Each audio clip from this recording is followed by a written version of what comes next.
प्यारे प्यारे यूट्यूब के प्यारे प्यारे दोस्तों, मैं आज आपको एक चीज़ शेयर करने जा रही हूँ, जो कि ये मेरी अपनी पर्सनल लाइफ के बारे में बहुत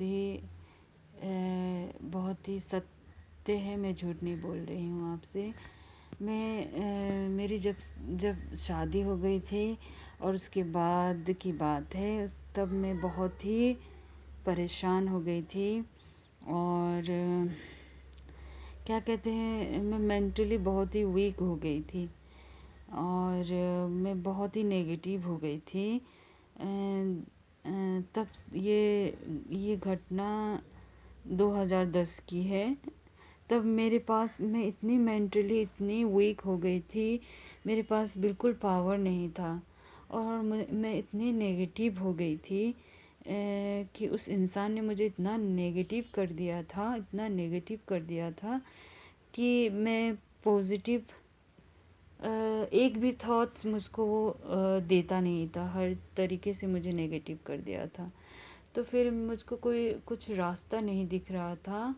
मैं अपने मम्मी पापा के घर आ गई और मैं बहुत ही अकेले रहने लगी और ये सब देखकर मेरे घर वालों को बहुत दुख हुआ, मेरे पापा को भी बहुत दुख हुआ और मेरे भाई ने मुझे सजेस्ट किया एक बुक पढ़ने के लिए। और ये बुक वही बुक है दोस्तों, the power of positive thinking. तो इतना इस बुक ने मैंने वैसे तो ज़्यादा पढ़ा नहीं है। पहले मैंने एक चैप्टर पढ़ा था, बस एक चैप्टर पढ़ते ही मुझे समझ में आ गया कि किस तरह से हम हमारी ज़िंदगी में भगवान ने जो बोला भी है कि क्या कहते हैं, हमेशा सुविचार करने चाहिए, कुविचार नहीं। तो क्या कहते हैं, ये the power of positive thinking में यही सब लिखा है कि क्या कहते हैं, इसके जो कुछ कोट्स हैं बाइबल से लिए गए हैं और इसमें यही बताया गया है कि आप अपने बुरे समय में क्या कहते हैं, बुरे समय में भी आप अपने लाइफ को बैलेंस करके जीना सीखिए और भगवान से प्रार्थना कीजिए। आपकी जितनी बड़ी परेशानी है उतनी ही बड़ी आप जितनी बड़ी साइज़ की परेशानी है उतने ही बड़े साइज़ की आपको प्रार्थना करनी चाहिए। और इसमें ये भी बताया गया है अगर वो प्रार्थना किस तरह से वर्क करता है आपके माइंड में, आपके मेंटल हेल्थ में। तो इसमें कहा गया है कि अगर आपकी परेशानी बहुत बड़ी साइज़ की है, मान लीजिए बहुत बड़े साइज़, फॉर एग्ज़ाम्पल 20 मीटर्स लंबा है आपका परेशानियाँ, तो आपका प्रेयर भी 20 मीटर्स लंबा ही होना चाहिए। उससे छोटा होगा तो ये वर्कआउट नहीं कर पाएगा। तो इसमें यही सब लिखा है कि इसमें बताया गया है सब कॉन्शियस माइंड के बारे में। और ये बुक बहुत अच्छा है, मैं आपको कहती हूँ, ये बहुत आप भी ख़रीद लो और पढ़ लो। इसके ऑथर हैं नॉर्मन विंसेंट पियल। तो इन्होंने बहुत अच्छी बातें लिखी हैं कि सब कॉन्शियस माइंड हमारा जो है ये भगवान की देन है। ये सब कॉन्शियस माइंड, इससे बड़े बड़े लोग भी इसको अगर आप अपने सब कॉन्शियस माइंड को समझ लेंगे तो आप भी बड़े बड़े लोग भी फेल खा चुके हैं इस सब कॉन्शियस माइंड को समझने में।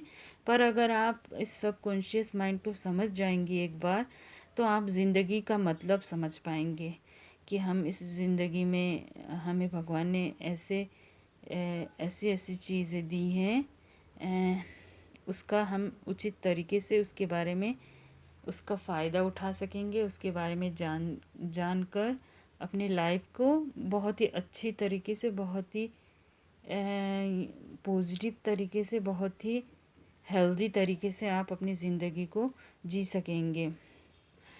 तो कहते हैं ना दोस्तों कि क्या कहते हैं, first impression is last impressions. तो हम अगर किसी भी चीज़ को देख के कहेंगे कि क्या कहते हैं, किसी भी चीज़ को देखते ही पहली बार तो हमें जज नहीं करना चाहिए, किसी के भी बारे में, किसी भी वस्तु में, किसी भी चीज़ों को। इंसानों के लिए ही नहीं बल्कि चीज़ों के लिए भी कहा गया है कि कभी भी जज नहीं करना चाहिए किसी भी चीज़ों को देखकर झट से, क्योंकि तुमने कभी देखा नहीं है कि वो किस तरह से कैसी-कैसी परिस्थितियों से वो अपनी मतलब क्या कहते हैं अपनी लाइफ को वो जी रहा होगा, तो कभी भी जज नहीं करना चाहिए। तो हमारा सबकॉन्शियस माइंड ही सबसे पहले हम जैसा कुछ भी किसी भी चीज़ को देखते हैं, इमेज हो या फिर आप किसी भी चीज़ की इमेज बनाइए या फिर आप सोचने लग जाइए थॉट्स, तो उसको क्या कहते हैं नेगेटिव तरीके से मत कीजिए, पॉजिटिव कीजिए। भले ही वो चीज़ नेगेटिव हो पर अगर आप उसको पॉजिटिव वे से देखेंगे तो आपका सबकॉन्शियस माइंड उस पॉजिटिव चीज़ को कैच कर लेगा, और वो आपको जो कैच करता है वो पॉजिटिव सबकॉन्शियस माइंड है, और वो जो सबकॉन्शियस माइंड जो कैच किए हुए चीज़ों को कॉन्शियस माइंड में देता है, जो कि हमारा सबकॉन्शियस का छोटा भाई कॉन्शियस है। कॉन्शियस माइंड जो हम लोग झट से सोचते हैं वो सबकॉन्शियस है, और जो सोचने के बाद विचार करता है वो कॉन्शियस माइंड है। तो बस यही कहा है कि अगर आप सबकॉन्शियस माइंड में पॉजिटिव बातें डालेंगे, पॉजिटिव इमेजेस डालेंगे, अच्छी चीज़ें भरेंगे, पॉजिटिव बातें भरेंगे, तो आपका ज़िंदगी बहुत ही अच्छा पॉजिटिव और मेंटल हेल्थ भी बहुत ही बढ़िया रहेगा। अगर आप नेगेटिव डालेंगे तो आप बहुत ही दुखी रहेंगे, बहुत ही तनाव में चले जाएंगे, बहुत ही प्रॉब्लम क्रिएट हो जाएगी लाइफ में।